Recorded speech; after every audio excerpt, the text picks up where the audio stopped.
Hello everyone, welcome to अधिगमशित। मेरा नाम शोभना है एंड सीटेट 2026 सितंबर का जो एग्जाम है उसको टारगेट करते हुए कर रहे हैं हम यहाँ पे सीडीपी का टॉपिक।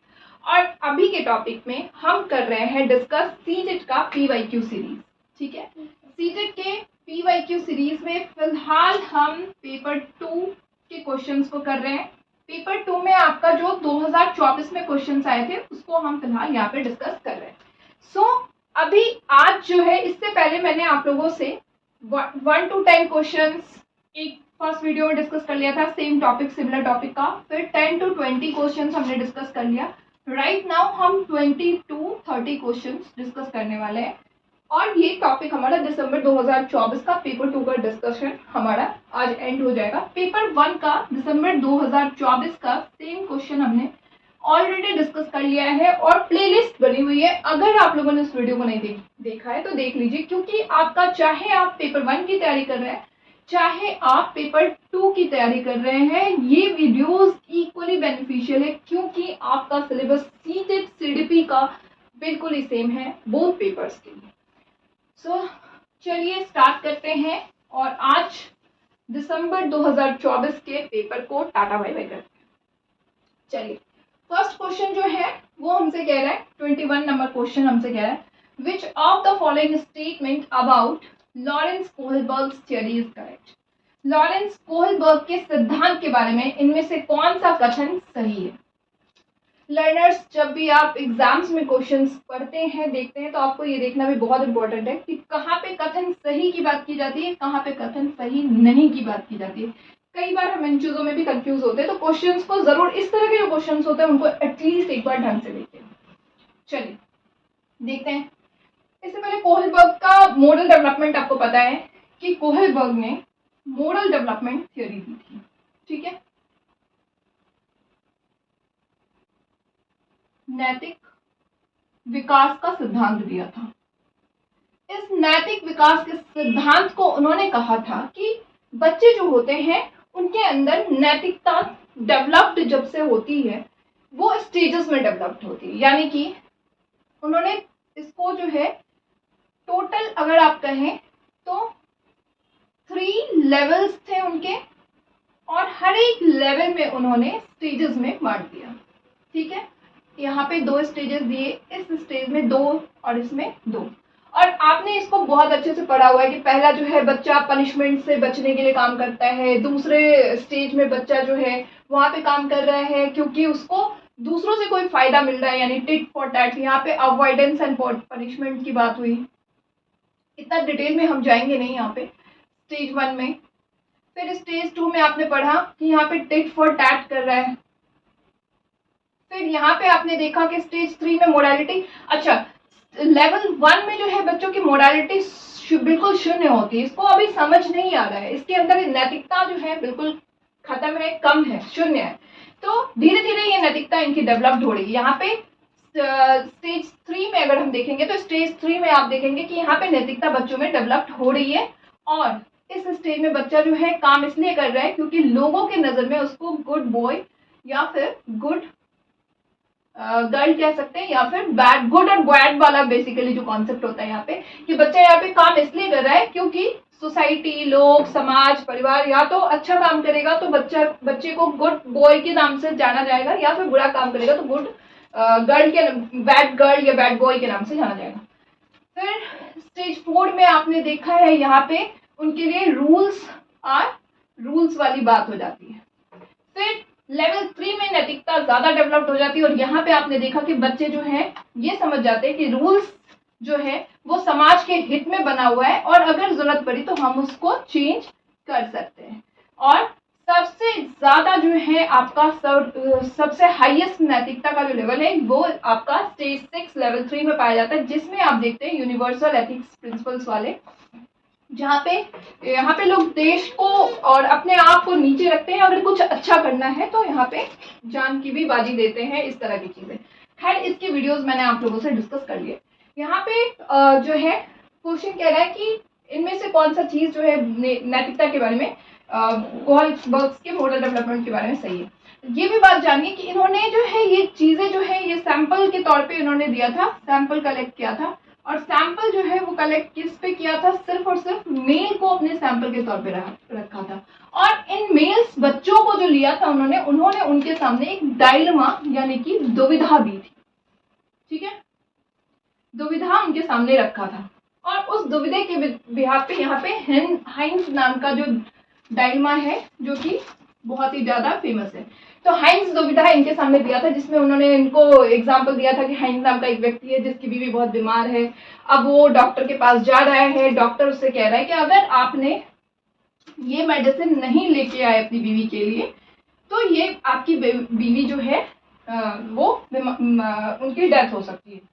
तो यहाँ पे हाइंस के पास पैसे नहीं है, तो लो मनी है, और इस वजह से हाइंस को ये बात समझ नहीं आ रही है कि अब वो क्या करे। वो केमिस्ट के पास जाता है हाइंस, और केमिस्ट कहता है कि मेरे पास ये मेडिसिन तो अवेलेबल है बट मुझे इतने रुपीस चाहिए, जो कि हाइंस के पास नहीं है। अब केमिस्ट उससे मना कर देता है कि हम तुम्हें पैसे नहीं है तो दवाई नहीं देंगे, मेडिसिन नहीं देंगे। सो यहाँ पे उन्होंने इस सैंपल के हिसाब से अब लोगों बच्चों से पूछा कि क्या हाइंस को चोरी करनी चाहिए, हाइंस को इस सिचुएशन में क्या करना चाहिए। हाइंस के पास दो सिचुएशन है, या तो वो अपनी बीवी को मरता हुआ छोड़ दे या फिर वो चोरी कर ले केमिस्ट के शॉप से। तो ये चीजें उन्होंने बच्चों से पूछा था, ठीक है। चलिए स्टार्ट करते हैं और अब पहुंचते हैं मेन कॉन्सेप्ट की तरफ। तो कह रहा है कि पहला ऑप्शन से कह रहा है it takes into account effects of culture and gender on moral reasoning, यानी यह नैतिक तर्क पर संस्कृति और जेंडर के प्रभाव को ध्यान में रखता है। देखिए उन्होंने ना जेंडर को तो पहली बात रखा ही नहीं, क्योंकि उन्होंने जेंडर में तो सिर्फ और सिर्फ मेल को ही अपना सैंपल माना, संस्कृति को भी नहीं उन्होंने प्रायोरिटी दी, क्योंकि उनके डायलेमा को अगर क्रिटिकली हम आलोचनात्मक वर्णन करें तो वहां पे जो है उनकी शिष्य थी, उन्होंने ही इसको किया था कि उन्होंने एक तो मेल को सैंपल रखा और अलग अलग संस्कृति में सोच अलग अलग हो जाती है, ठीक है। सो ये वाला चीज तो गलत हो जाता है यहाँ पे। Next, it does not specify exact stages for progression of moral development in children, यह बच्चों में नैतिक विकास की प्रगति के सटीक अवस्थाओं को निर्दिष्ट नहीं करता है, बल्कि हमने अभी अभी देखा कि उन्होंने 3 लेवल्स में बात की है और हर लेवल्स में उन्होंने स्टेजेस में बांटा है और सारे लेवल्स को उन्होंने एजेस के बिहाफ पे ही दिया है, ठीक है। तो यानी ये बात भी बिल्कुल गलत है, उन्होंने स्टेजेस के हिसाब से बोला कि मोडालिटी भी तभी डेवलप्ड होती है जब बच्चा उतना मैच्योर है तभी। फिर next, it is based on the study done through experimental methods, ठीक है। यह प्रायोगिक विधियों द्वारा किए गए अध्ययन पर प्रयोग, उन्होंने एक्सपेरिमेंट जो है किस चीज पे किया था, तो उन्होंने एक सैंपल लिया था, एक्सपेरिमेंट्स उन्होंने कोई साइंटिफिक एक्सपेरिमेंट्स तो इस चीज पे किया नहीं था, तो ये वाला भी कहीं वहीं गलत हो जाता है। फोर्थ कह रहा है यह बच्चों को दुविधात्मक स्थितियां प्रस्तुत करता है, it represents conflicting situation to children, इन्होंने बच्चों को दुविधा में दिया था, बिल्कुल सही बात है कि उन्होंने डायलेमा रखा था, जो भी सैंपल दिया था वहां पे एक डायलेमा दिया था, दुविधा दिया था, और उस दुविधा के बिहाफ पे उन्होंने इस सैंपल को लिया था और इस पे उन्होंने अपनी थ्योरी बनाई थी। सो फोर्थ नंबर ऑप्शन जो है वो राइट ऑप्शन है इस क्वेश्चन का, ठीक है। चलिए नेक्स्ट हमारा है 22 नंबर क्वेश्चन, ठीक है। 22 नंबर क्वेश्चन जो है वो हमारा असर्शन और रीजन के बेस पे है, और यहाँ पे क्वेश्चन कह रहा है each child finds opportunities to play, experiment and discover their world, और रीजन कह रहा है childhood is a universal construct, प्रत्येक बच्चे को खेलने, प्रयोग करने और अपनी दुनिया की खोज करने के अवसर मिलते हैं। क्या ये बात सही है कि हर बच्चा को इक्वली खेलने का, प्रयोग करने का और अपनी दुनिया को खोज करने का इक्वल अवसर मिलता है? देखिए हर एक संस्कृति, हर एक कल्चर जो है वो डिपेंड करता है कि वहाँ के बच्चों का अपब्रिंगिंग, एक्सपोजर, एक्सपेरिमेंट्स कैसा रहा होगा। हो सकता है इस सोसाइटी जो है वो बहुत ब्रॉड है, वेल रिच्ड है, तो यहाँ पे बच्चों को डेफिनेटली हर चीज का बहुत अच्छा मिला होगा। बी नाम की जो सोसाइटी है वो मॉडर्न तो है, बट वहाँ पे आप रिसोर्सेज के मामले में थोड़ा सा लो देख पा रहे हैं। तो यहाँ पे इसके कंपैरेटिवली, सोसाइटी ए के कंपैरेटिवली यहाँ पे एक्सपोजर बच्चों को कम मिला होगा, वहीं सी में चले जाइए, बहुत लो रिसोर्सेज, बहुत लो एजुकेशन, बहुत ही लो लाइफ स्टाइल। तो यहाँ पे आप देखेंगे बच्चों में बहुत ज़्यादा आपको फर्क दिखेगा, उसको उतना ज़्यादा खेलने का, उतना एक्सपेरिमेंट्स का और उतने डिस्कवर का मौका नहीं दिया जाएगा। तो डी में आप जब जाए तो डी में आप देखिए कि बहुत ही ज़्यादा गरीब है, इवन इतने गरीब कि यहाँ के बच्चे भी अपनी रोजी रोटी कमा रहे हैं और तब लाइफ स्टाइल को मतलब अपने घर का खाना खा पा रहे हैं। रिसोर्सेज तो फिर यहाँ पे है ही नहीं बिल्कुल। और लाइफस्टाइल, जब बच्चा कमा रहा है तो फिर उसको खेलने का, उसको एक्सपेरिमेंट करने का और वर्ल्ड को डिस्कवर करने का, दुनिया को खोजने का मौका कहाँ से? तो अगर देखा जाए तो ये ऑप्शन गलत। नेक्स्ट रीजन कह रहा है childhood is a universal construct. ये जो बचपन है वो एक सार्वभौमिक निर्माण है। देखिए बचपन जो है ना, अगर आप सार्वभौमिक निर्माण से ज्यादा सोशल कंस्ट्रक्ट कहेंगे तो वो ज्यादा सही बनता है। सार्वभौमिक चीजों से ज्यादा सोशल कंस्ट्रक्शंस जो है बच्चों में चाइल्डहुड को अगर हम बोलते हैं तो वो सही है, क्योंकि हमारे जो बाइगॉस्की हुए या फिर जीन प्याजे हैं उन्होंने यूनिवर्सल से ज्यादा इसको सोशल कंस्ट्रक्ट बोला है। तो ये ऑप्शन भी हमारा एलिमिनेटेड है। So both A and R wrong. और आ गया हमारा नेक्स्ट, ठीक है, 23 नंबर क्वेश्चन।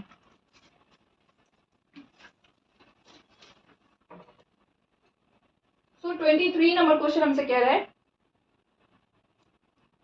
23 नंबर क्वेश्चन हमसे कह रहा है which of the following is an example of a question that promotes analytical thinking. Analytical thinking क्या है और विवेचनात्मक सोच को इनमें से क्या बढ़ावा देता है? एनालिटिकल थिंकिंग यानी कि ये होता क्या है जिसमें आप किसी भी चीज पे थिंक करते हैं, सोचते हैं, समझते हैं और अपनी सोच के बिहाफ पे, अपनी अंडरस्टैंडिंग के बिहाफ पे आप अपनी एक किसी चीज को लेके अपना एक राय देते हैं। ठीक है, ये है आपका एनालिटिकल थिंकिंग कि एनालाइज करना किसी चीज को, उसके बाद उसको समझना उस चीज पे और फिर एक्सपेरिमेंट्स करना। मतलब इसमें बहुत सारी चीजें आपकी हो गई, जितनी भी, मान लीजिए आपके पास मैंने एक क्वेश्चन दे दिया कि पानी को बचाने का क्या तरीका है, वाटर सेविंग पे आप अपना राय प्रकट करिए। तो आप अपनी एक्सपेरिमेंट्स यहाँ पे आप अपना जो है एक्सपीरियंसेस देंगे कि भाई मेरे ख्याल से टैप वाटर जो है वो वेस्ट कर रहा है, मेरे ख्याल से आरओ का जो पानी है वो वेस्ट कर रहा है। मतलब हर किसी की थिंकिंग आपसे अलग हो सकती है और आप अपनी थिंकिंग वहां पे डालेंगे। तो जब आप अपनी थिंकिंग डाल रहे हैं, आप चीजों को थिंक कर रहे हैं, आप यहाँ पे समझ रहे हैं, अपनी अंडरस्टैंडिंग दे रहे हैं, आपने बहुत सारे एक्सपोजर्स लिए हैं और तब जाके आप अपनी राय पे आते हैं। ये आपका एनालिटिकल थिंकिंग होता है। ठीक है, अब कह रहे हैं इनमें से कौन सा एग्जाम्पल है? पहला, द्वितीय विश्व युद्ध के दौरान जर्मनी का नेता कौन था? भाई ये तो सिंपल एक क्वेश्चन है कि इसका तो ओपन एंडेड क्वेश्चन है ही नहीं, ये क्लोज्ड क्वेश्चन है। आप तो सीधा इसका आंसर जो है आपने जो बुक में पढ़ा होगा वो आंसर दिया और आपका आंसर हो गया क्लोज्ड। ठीक है, तो ये वाला तो बिल्कुल भी नहीं हुआ। In which year did world war second? ये भी बिल्कुल ही आपने बुक में पढ़ा होगा और जो बुक में पढ़ा है वहां पे आपको सोचने की जरूरत नहीं है, जो हमने स्टडी किया है उस पे यहाँ पे आपने आंसर दे दिया। ये भी नहीं हुआ। थर्ड कह रहा है द्वितीय विश्व युद्ध में कौन से देश प्रत्यक्ष रूप से शामिल थे, यानी कि which countries were directly involve in the world war second. हाँ, आपने वही बुक में जो पढ़ा होगा वर्ल्ड वॉर सेकेंड के बारे में, वहां पे आपको ये आंसर्स मिल गए होंगे और उससे ज्यादा आपने, मेरे ख्याल से ये शामिल थे, अगर आपने ये दिया तो यहाँ पे आपके आंसर्स गलत हो जाएंगे। तो दीज आर क्लोज्ड। आपने दो क्वेश्चंस के बारे में पढ़ा ही होगा, एक ओपन एंडेड होता है और एक क्लोज होता है। तो क्लोज होता है जिनके आंसर्स आप जो है वन वर्ड में, वन सेंटेंसेस में कंप्लीट कर देते हैं, और ओपन एंडेड होता है जिसमें आप अपनी राय जो है अपने हिसाब से देते हैं। फोर्थ क्वेश्चन है द्वितीय विश्व युद्ध के फैलने में किन कारकों का योगदान था? Which factors contributed to the outbreak of World War II? अब ये क्वेश्चन जो है इसमें आप अपनी राय दे सकते हैं, because these type of questions are open ended questions. ठीक है, ओपन एंडेड क्वेश्चंस क्या होता है? जिसमें आपके राय अपने हिसाब से होते हैं, आप अपनी राय यहाँ पे प्रकट कर रहे हैं, अपनी थिंकिंग यहाँ पे आप दे पा रहे हैं। ठीक है, तो ये आपके जो क्वेश्चंस होते हैं ये ओपन एंडेड क्वेश्चन होते हैं। और बेस्ट ऑप्शन जो है एनालिटिकल थिंकिंग का आंसर नंबर ऑप्शन नंबर 4 जो है वो हमारा हो रहा है। सो 4 नंबर ऑप्शन जो है will be the best for this answer.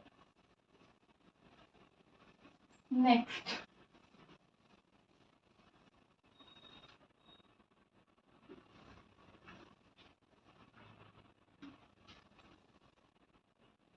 Four number question. 24 number question हमसे कह रहा है while engaging students who are visually challenged teachers should use dash which dash.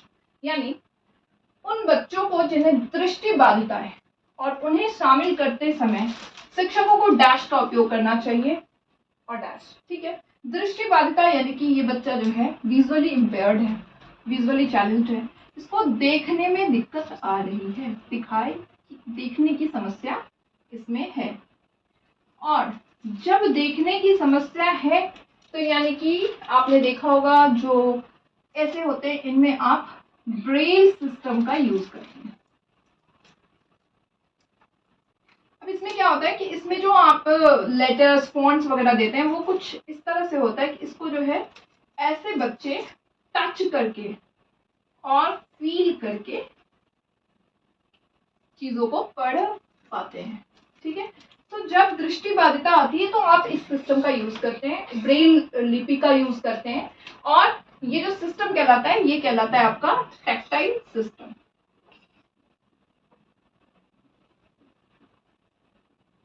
ठीक है, जिसमें आप टच और फील के थ्रू किसी चीज को टच कर रहे हैं, फील कर रहे हैं, और ऐसे बच्चे जो होते हैं दृष्टि बाधित बच्चे वो टच फील करके चीजों को पढ़ पाते हैं।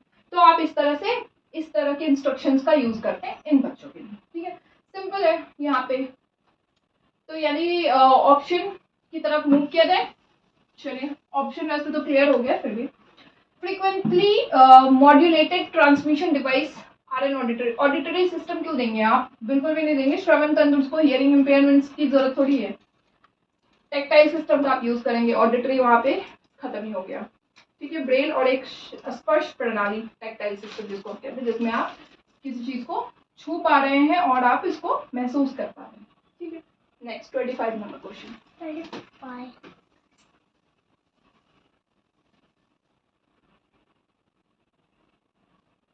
25 नंबर क्वेश्चन हमसे कह रहा है you are a teacher who wants to encourage your students to think critically and creatively। ठीक है, चलिए, which of the following strategies is most likely to foster this type of thinking। मतलब आप जो है एक शिक्षक हैं जो अपने छात्रों को आलोचनात्मक और रचनात्मक रूप से सोचने के लिए प्रोत्साहित करते हैं। बड़े अच्छे शिक्षक हैं अगर आप किसी बच्चे को इस तरह से पढ़ा रहे हैं, आप उसको क्रिटिकली भी इनकरेज कर रहे हैं, क्रिएटिविटी भी उसके अंदर इनहेंस कर रहे हैं, तो बड़े अच्छे शिक्षक हैं भाई। निम्नलिखित में से कौन सी रणनीति इस प्रकार की चिंतन को बढ़ावा देने में सबसे अधिक संभावना है। चलिए देखते हैं। अभी हमने एनालिटिकल थिंकिंग और क्रिटिकल थिंकिंग को तो देख ही लिया, यानी कि कुल मिलाकर के आप जो है बच्चों को ओपन एंडेड क्वेश्चंस खूब सारे भर भर के पूछ रहे हैं, आप उनको पूरा एक्सपोजर दे रहे हैं, पूरे एक्सपीरियंसेस के तौर पे आप चीज़ों को महसूस करवा रहे हैं और उनसे पूछ रहे हैं भाई अपने एक्सपीरियंसेस बताओ, चीज़ों को लेकर के अपनी सोच दो, कोई दिक्कत नहीं है, जो तुम कहोगे हम वो सुन रहे हैं। ठीक है, और ऐसा होना भी चाहिए। First option, lecturing on the topic and providing students with detailed notes, यानी विषय पर व्याख्यान देना और छात्रों को विस्तृत नोट्स प्रदान करना। आपने लेक्चर दे दिया और आपने नोट्स दे दिया, ये लो नोट्स पढ़ लेना। ये इससे क्या हुआ, आलोचनात्मक और क्रिटिकल थिंकिंग या क्रिएटिविटी कहाँ आई, ओपन एंडेड क्वेश्चंस कहाँ है। ये तो आपने एक तरह से दे दिया कि भाई ये टॉपिक पे पढ़ लो, तो ये तो हुआ ही नहीं। नेक्स्ट है असाइनिंग अ प्रोजेक्ट। ठीक है, प्रोजेक्ट तो दे सकते हैं in which students must memorise and present information on the topic. Memorisation, आपने एक प्रोजेक्ट दे दिया, उस पर आपने दे दिया कि जो भी तुमने पढ़ा है परियोजना तुम मुझे सौंपो, जिसमें छात्र जो है किसी जानकारी को याद रखेंगे और प्रस्तुत करेंगे। भाई ये तो मतलब ही नहीं बना ना। प्रोजेक्ट देते हैं अगर आप और उस पर ये बात करते कि आप अपनी राय इस प्रोजेक्ट पे डालो और तब बनाओ, तो बात बनती, मतलब ही नहीं। Third, providing students with open-ended questions to come up with their own solutions। सबसे सही बात है, आपने बच्चे को समाधान खोजने के लिए खुले सिरे वाले प्रश्न प्रदान किए। आपने क्वेश्चन दे दिया और बोला अपनी राय दे दो इस पे, अपनी क्रिएटिव। अब वहां पे जो बच्चे ने अपनी राय दी है अपनी चीजें बताई है आपसे, वहां पे आप उनकी क्रिएटिविटी देख पा रहे हैं, उनकी सोच देख पा रहे हैं, उनकी जो है चीजों को लेकर के आलोचनात्मक तरीके से, रचनात्मक तरीके से, जितने भी तरीके से आपको देखना है वो आप देख रहे हैं। यहाँ पे बच्चे को पूरी छूट मिली हुई है चीजों को लेकर। छात्र, फोर्थ ऑप्शन, छात्रों को उनके ज्ञान का आकलन करने के लिए बहुविकल्पी।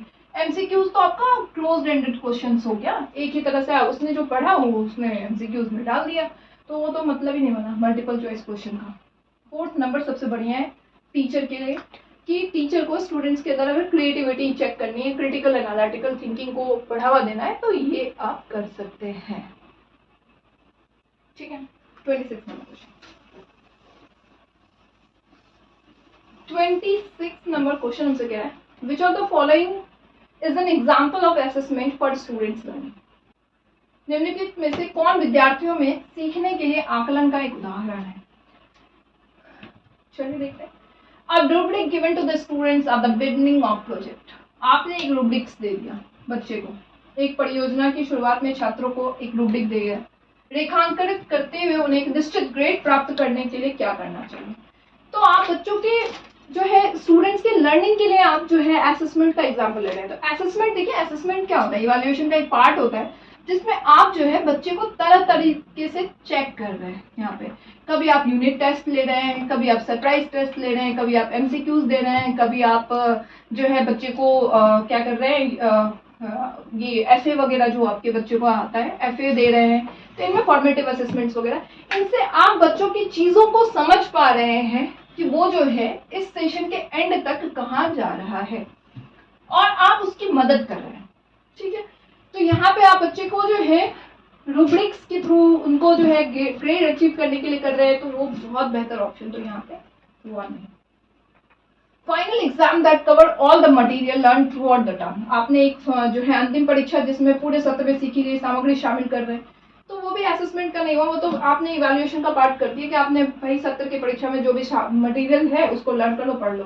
लेकिन आप असेसमेंट्स में क्या करते हैं ना, असेसमेंट्स में आप बच्चों की चीजों को परख रहे हैं, हर एक पहलुओं पे आप ध्यान दे रहे हैं कि बच्चा किस तरीके से किस चीज में कैसा है, और आप हर चीज को उसको आंक रहे हैं, समझ रहे हैं और उसकी मदद कर रहे हैं। पूर्व ज्ञान की जांच के लिए कक्षा की शुरुआत में एक प्रश्नोत्तरी और विचार मंच है। बिल्कुल सही बात है। A quiz and brainstorming at the beginning of class to check for the prior knowledge.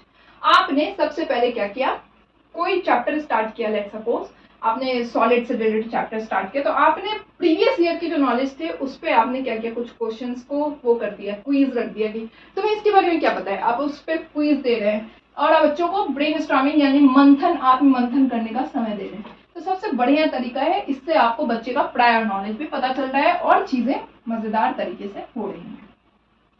ठीक है। स्टैंडर्डाइज टेस्ट तो आपका इवैल्यूएशन का पार्ट है, तो ये वाला तो हुआ।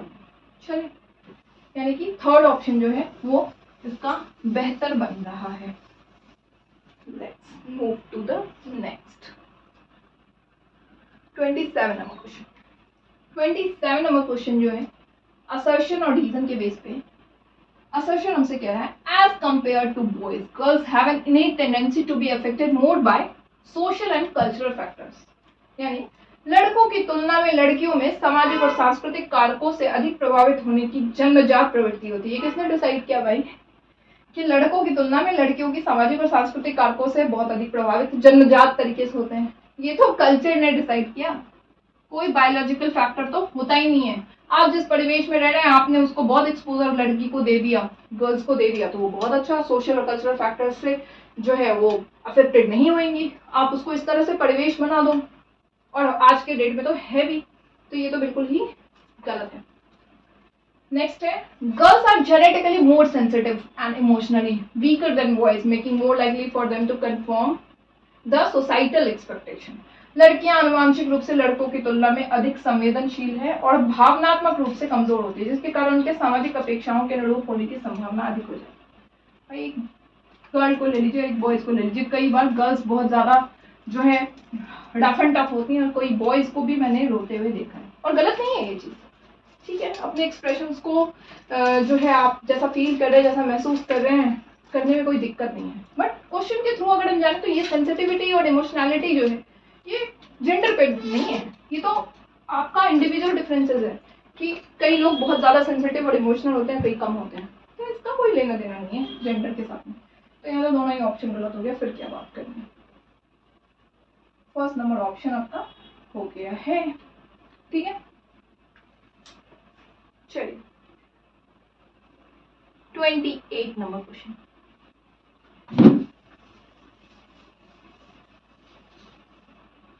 28 नंबर क्वेश्चन कह रहा है 12-year-old Amna gets scared every time the teacher asks her to solve the maths problem on the blackboard because she fears that the teacher will scold her and she would be embarrassed। मतलब 12 साल की अमना जो है वो हर बार डर जाती है जब शिक्षिका उसे ब्लैक बोर्ड पर गणित की समस्या का जवाब देने या हल करने के लिए कहती है, क्योंकि उसे डर लग रहा है कि शिक्षिका उसे डांटेंगी और वो शर्मिंदा होगी। ठीक है, इसका रीजन कह रहा है when students feel unsafe and anxious their learning is adversely affected. जब छात्र असुरक्षित और चिंतित महसूस करते हैं तो शिक्षा पर प्रतिकूल प्रभाव पड़ता है। अब एग्जाम्पल के थ्रू समझते हैं इस बात को। सीटेट का एग्जाम है, कई लोग सीटेट को एक बार में क्लियर कर लेते हैं बहुत लाइटली। उनको है कि भाई कॉन्सेप्ट को पढ़ा हमने, समझा हमने, जाएंगे एग्जाम में देंगे, जो होगा देखा जाएगा। उन्होंने वहां पे जो पढ़ाई की ना, वो बर्डन लेके नहीं पढ़ाई किया, चीजें बहुत स्मूथ तरीके से पढ़ा, इतना प्रेशर नहीं लिया और उनका सीटेट यहाँ पे क्लियर हो गया। कई लोग प्रेशर में, किसी भी मल्टीपल प्रेशर हो सकते हैं, और वहां पे वो पढ़ रहे हैं, बार बार एग्जाम दे रहे हैं और उनका हो नहीं रहा है। तो यहाँ पे क्या हो रहा है ना कि जो लोग प्रेशर में ज्यादा फील कर रहे हैं, प्रेशराइज होकर के कर रहे हैं, वो उतना इफेक्टिव रिजल्ट नहीं दे रहे हैं, और जो लो प्रेशर में है, जो एकदम लर्निंग को बस पढ़ रहे हैं, मजे मजे में पढ़ रहे हैं, उनके दिमाग में ये चीजें ज्यादा जा रही है। यानी कहीं ना कहीं आप जो है, अगर आपके अंदर किसी चीज का डर होगा, कोई चीज को लेके आपको प्रेशर फील होगा, तो आपके लर्निंग पे उसका इफेक्ट होएगा। यही चीज अमना के साथ हो रहा है कि अमना जो है वो इस बात से डर जा रही है कि अगर मैंने ब्लैक बोर्ड पे इस क्वेश्चन को सॉल्व करने में असक्षम रही तो मेरी टीचर जो है वो मुझ पे बहुत ज्यादा गुस्सा करेंगी या मुंह सड़ा लेंगी मुझे देख के। इस बात की वजह से वो बहुत ज्यादा डरी हुई है। तो भाई ये तो होता है, दिक्कत नहीं है। टीचर अगर बोलती कि बेटा जो भी है, तुम्हें जो आ रहा है तुम कर लो, तो वो शायद कर लेती और उसका कॉन्फिडेंस लेवल भी हाई होता, तो ठीक है। और रीजन इसका कह रहा है कि जब बच्चा जो है डरा हुआ है, असुरक्षित है और चिंतित है, तो उसका लर्निंग जो है वो यहाँ पे उसका अनुकूलित प्रभाव नहीं पड़ रहा है, प्रतिकूलित प्रभाव उस पर पड़ रहा है। तो बिल्कुल सही बात है। अगर मैम बोलती है उसकी कि जाओ बेटा कर लो, नहीं होगा तो मैं हूं ना, तुम्हें देख लूंगी, तो वहां जब ऐसे बोलती तो वो कुछ तो करके आती ना, और शायद अच्छा ही करके आती। तो ये बात भी बिल्कुल सही है और दोनों एक दूसरे को रिलेट कर रहा है। तो बोथ ए एंड आर जो है वो ट्रू है और R is the correct explanation of. ठीक है, सेकेंड नंबर इसका आंसर बनता है। चलिए नेक्स्ट 29 नंबर क्वेश्चन हमसे कह रहा है A teacher wants to enable a meaningful and analytical learning in her class by providing opportunity for students to connect their prior knowledge to new concept. ठीक है, which of the teaching strategy would be the most effective? यानी इसको आगे थोड़ा बढ़ाया जाए, हिंदी में भी ढंग से समझा जाए। एक शिक्षिका छात्रों को उनके पूर्व ज्ञान के नई संकल्पनाओं से जोड़ने के अवसर प्रदान करके अपनी कक्षा में सार्थक सीखने वो विवेचनात्मक सोच को सक्षम बनाना चाहती हैं, और इनमें कौन सी शिक्षण रणनीति सबसे प्रभावी होगी। चलिए भाई क्वेश्चन को समझते हैं कि टीचर ने क्या किया। टीचर को पढ़ाना है, और पढ़ाना कुछ इस तरह से है कि उनकी जो लर्निंग है वो मीनिंगफुल और एनालिटिकल लर्निंग हो पाए। एनालिटिकल लर्निंग को हमने अभी भी डिस्कस किया था, जिसमें आप जो है बच्चों को पूरी तरीके से छूट दे रहे हो, आज़ादी दे रहे हो थिंकिंग करने के लिए, ब्रेनस्टॉर्मिंग के लिए, ओपन एंडेड क्वेश्चंस वगैरह वगैरह आप बच्चों को दे रहे हैं।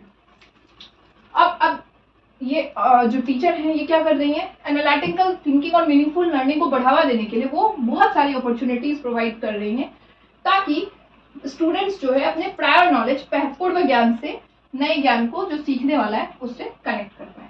यानी आपने क्या किया ना, आपने लेट सपोज कि कोई बच्चा है जिसको कि लेटर्स के बारे में पता है, 1 के बारे में पता है, 2 के बारे में पता है, अब आपको उसको एडिशन सिखाना है, तो आपने क्या किया कि आपने बच्चे को पूर्व ज्ञान से जोड़ दिया है कि बेटा आपको 1 तो पता है ना, 1 2 3 नंबर्स तो पता है, यहाँ पे 1 2 3 सर्कल डाल दो और फिर आप इसको 2 सर्कल डाल दो, बेटा आप देखो क्या होता है। तो आपने उसको पूर्व ज्ञान से जोड़ दिया है। आपने बच्चे को कुछ इस तरह 3 तो पता है, 3 लड्डू डाल दो, 3 चॉकलेट डाल दो, 3 स्टैंडिंग लाइन डाल दो, तो आपने उसके न्यू कॉन्सेप्ट को किस चीज से जोड़ दिया, पूर्व ज्ञान से जोड़ दिया। ठीक है, अब इनमें से कौन है, क्या तरीका है? सबसे बढ़िया, providing students with step by step guide on how to complete a task related to the new material.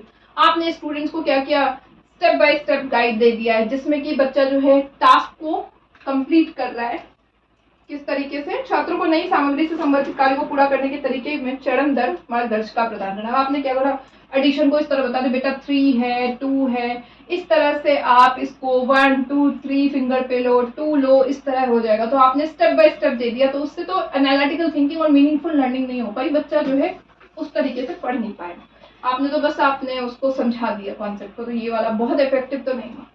Lecturing a new material and providing a student with a list of key terms to memorize। आपने बच्चे को क्या किया है, नई सामग्री पर व्याख्यान दिया है और छात्रों को याद करने के लिए महत्वपूर्ण शब्दों की सूची प्रदान की। तो वो तो आपने एक लिस्ट दे दिया कि चलो यार सॉलिड के बारे में जान लो, लिक्विड के बारे में जान लो, मटेरियल के बारे में जान लो, गैसेस के बारे में जान लो, वो तो मतलब नहीं हुआ उतना एनालिटिकल। थर्ड है, assign students to read the text book chapter and answer the question. आपने दे दिया, अच्छा जाओ पाठ्य पुस्तक पढ़ के आओ और उसमें जो अध्याय दिया है मैंने उसको पढ़ो और अंत में प्रश्न उत्तर करके आ जाना, हो गया काम खत्म। या फिर क्लासरूम में ही आपने दे दिया, तो वो भी एनालिटिकल और मीनिंगफुल लर्निंग तो हो नहीं पाई। फोर्थ है, ask students to share their own experiences related to the new material and then connect them to the topic. छात्रों से नई सामग्री से संबंधित अपने स्वयं के अनुभव साझा करने के लिए कहना और फिर उन्हें विषय से जोड़ना। जैसे मैंने अभी भी एडिशन का कॉन्सेप्ट दिया था, बच्चे को 1 2 3 से लेकर नंबर्स का पता है, आपने उसको एडिशन सिखाना है। आपने क्या किया, बच्चे को बोला कि बेटा ये लो, ये ना 2 रुपीज के कॉइन्स तुम्हारे पास है और ये लो मैंने तुम्हें ना 3 रुपीज के कॉइन्स दिए। अब बेटा बताना कि कितने हो गए। उसने बताया झट से काउंट करके, मैम ये तो 5 हो गए। आपने बोला बेटा यही है एडिशन, जब आपके पास चीजें आ रही है तो ये एडिशन है।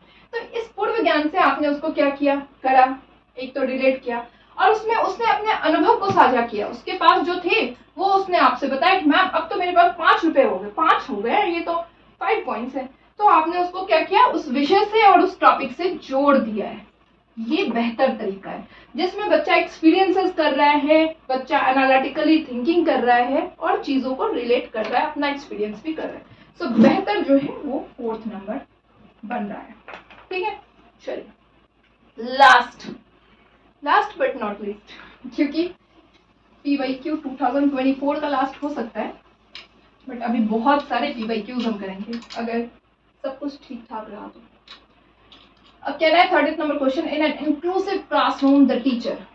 एक समावेशी शिक्षा के बारे में आपको पता है, जिसमें आप अलग अलग बच्चों को एक साथ वेलकम करते हैं। आपको इस बात से कोई प्रभाव नहीं पड़ता कि बच्चे किस बैकग्राउंड से आ रहे हैं, किस कल्चर से आ रहे हैं, किस फिजिकल एबिलिटीज के साथ आ रहे हैं, ऑटिस्टिक है या फिर विजुअल इम्पेयर्ड है या वगैरह वगैरह वगैरह, किसी बात से फर्क नहीं पड़ता। ठीक है, अब इनमें से कौन सा ऑप्शन है, tries to encourage children to do better by promoting competitive spirit। Encourage तो करना है, बच्चों को बढ़ावा तो देना है, लेकिन उनको प्रतिस्पर्धा की भावना नहीं देनी, क्योंकि यहाँ पे बहुत सारे बच्चे हैं भाई, आपको सबको लेके चलना है। तो आप प्रतिस्पर्धा कंपटीशन देंगे तो वो तो गलत हो जाएगा। बच्चों के अंदर एक दूसरे को लेकर के एम्पैथी सिंपैथी नहीं आएगी, सिंपैथी से ज्यादा आपको एम्पैथी देना है कि सहयोग भावना आपको रखना है। तो ये ऑप्शन गलत है। Identify deficits in children and correctly levels them. आपने बच्चों की कमियां की पहचान करी और उनको सही ढंग से नामीकरण कर दिया कि भाई तुम में तो ये कमी है, तुम्हारा तो मैथ्स कमजोर है, तुम कमजोर बच्चा हो, तो वो तो गलत हो गया, मतलब नहीं बना।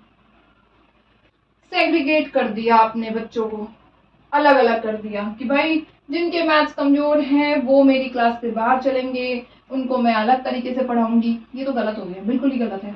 या फिर यहाँ पे विजुअल इम्पेयर्ड बच्चे ये चलो दूसरी क्लास में पढ़ेंगे। तो सेग्रीगेशन, तो लेवलिंग सेग्रीगेशन कुछ नहीं करना आपको तो डिफरेंशिएटेड इंस्ट्रक्शन का यहाँ पे यूज करना है, विभेदित निर्देश का यूज करना है बच्चों के साथ में। जरूरत पड़ने पर इनको हेल्प देना है आपको, बट आपको सेग्रीगेशन नहीं करनी है। गलत हो गया। मॉडिफाई द करिकुलम, बिल्कुल सही बात है। बच्चों को आवश्यकता पड़ने पर विभिन्न आवश्यकताओं के अनुसार पाठ्यचर्या और शैक्षणिक रणनीतियों को संशोधित करना है। अभी मैंने बोला करिकुलम को फ्लेक्सिबल करना है। फ्लेक्सिबल करने का मतलब क्या हुआ? आपने जो टॉपिक पढ़ाया था आपको समझ आया मैथ्स में, मेरा जो ये टॉपिक है ये मेरे बच्चों को समझ नहीं आया, तो आपने तो पढ़ा दिया, अब आप इतना रिजल्ट नहीं, मैंने एक बार पढ़ा दिया भाई, अब नहीं पढ़ा सकती मैं, वहां पे नहीं, आपको जरूरत पड़ रही है आप दोबारा पढ़िए, आपको जरूरत पड़ रही है आप फिर से पढ़ाइए। आपको यहाँ पे फ्लेक्सिबिलिटी लानी है, और साथ ही साथ आपको लग रहा है कि मेरा जो पहले वाला तरीका था वो इफेक्टिव नहीं था, तो आपने चेंज किया। और अगर जरूरत पड़ रही है तो फिर से आप अपने पेडागोजिकल स्ट्रैटेजी, पढ़ाने के तरीकों को बदलिए, अपने इंस्ट्रक्शंस को जो है वो और भी ज्यादा स्मूथ करिए। तो आप अपने आप पे वर्कआउट भी करेंगे साथ साथ, ना सिर्फ बच्चे के साथ ही आप वर्कआउट कर रहे हैं। सो अगर देखा जाए तो फोर्थ ऑप्शन जो है वो बहुत ही बढ़िया है। ठीक है, फोर्थ ऑप्शन ठीक है। सो 2024 दिसंबर का जो पेपर 2 का पेपर है वो कंप्लीट हो चुका है, डन हो चुका है। और आई जस्ट होप कि ये वीडियोस आप लोगों को अच्छी लगी होगी। वीडियो अगर अच्छी लगती है तो चैनल को लाइक शेयर और सब्सक्राइब जरूर से करिएगा। मिलते हैं नेक्स्ट सेक्शन में नेक्स्ट वीडियोस के साथ में, तब तक के लिए bye bye and take care.